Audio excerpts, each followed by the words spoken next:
ஆயர் வாசித்த அந்த ஆடியோ பைபிளிலிருந்து அவருடைய வார்த்தைகளை கேட்டு நாமும் அதை தெளிவாக படிப்போம்.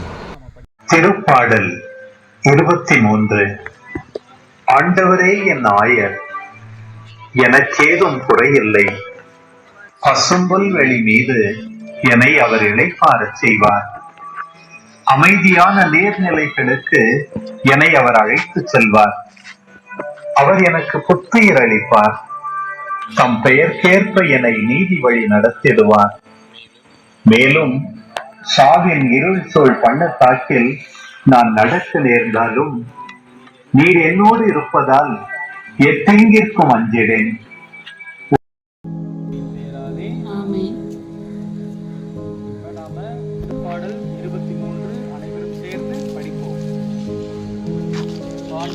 என் ஆயர், எனக்கேதும் குறையில்லை.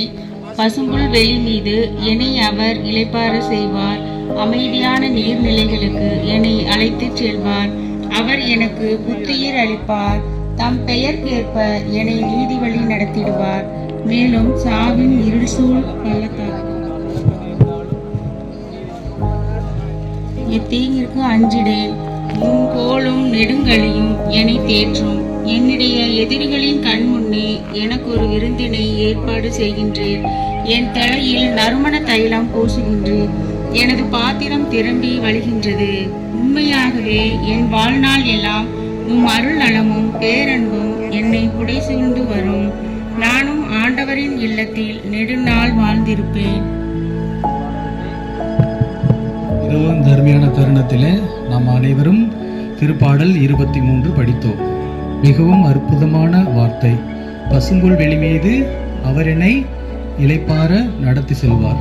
அவர் நம்மோடு இருக்கிறார். அழகான அந்த பசும்புல். இப்போ உங்களுக்கு தெரிஞ்சதை சொல்லலாம், நீங்கள் அதை பார்த்து சொல்லக்கூடாது. பசும்புல் வெளி மீது நம் ஆண்டவரின் இளைப்பாற செய்கிறோம். ஏற்பாடு எது எல்லாம் அருள் நலம் பேரன்பும் என்னை புரை. இல்லாட்டா எல்லாரும் ஒரு பாட்டு பாடுவோம்.